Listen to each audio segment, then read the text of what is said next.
యేసుక్రీస్తునామం మీ అందరికి వందనాలు. మరొక రోజు దేవుడు మనకు ఆయుష్ ఇచ్చి తండ్రి అయిన దేవునితో మాట్లాడే మా భాగ్యాన్ని మరో రోజు మనకు ఆయుష్ ఇచ్చాడు కాబట్టి దేవాది దేవునికి యేసుక్రీస్తునామం వందనాలు. మరి అందరూ మీరు బాగున్నారని నేను కోరుకుంటూ మరి ఈరోజు దేవాది దేవుడు మరొక రోజు మనకు ఆయుష్ ఇచ్చాడు.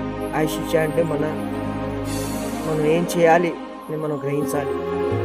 నిన్ను వల్లే నీ పొరుగువాన్ని ప్రేమించిన మన దేవుడు మనం ఒక్కరికైనా ప్రేమిస్తున్నావా లేదా అని చూసి సత్య మాటలు విని దేవుడు చెప్పిన పని మనం ఖచ్చితంగా చేస్తూనే ఉండాలి.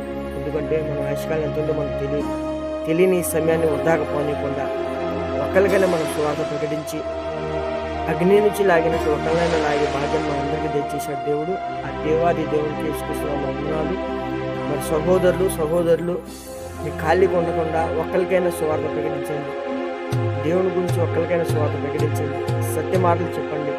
అర్థంగా అందుకని యేసుక్రీస్తు కూడా కొత్త నిబంధనలు అనేక మాటలు మనం చూసాం. నిన్ను వల్లే నీ పొరుగువాన్ని ప్రేమించు, నీ దేహాన్ని ఎట్లా ప్రేమించుకుంటావు.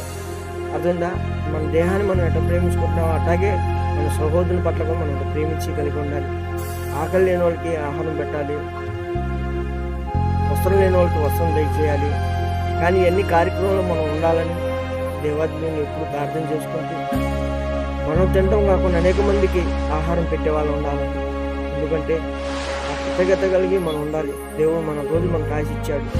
ఆశ ఇచ్చాడంటే అగ్ని ఉన్న దీపం ఉన్నా కానీ ఇది చక్కబెట్టుకోమన్నాడు. మన శరీరంలో ఉన్న ఆత్మని మనం రక్షించుకోవాలి.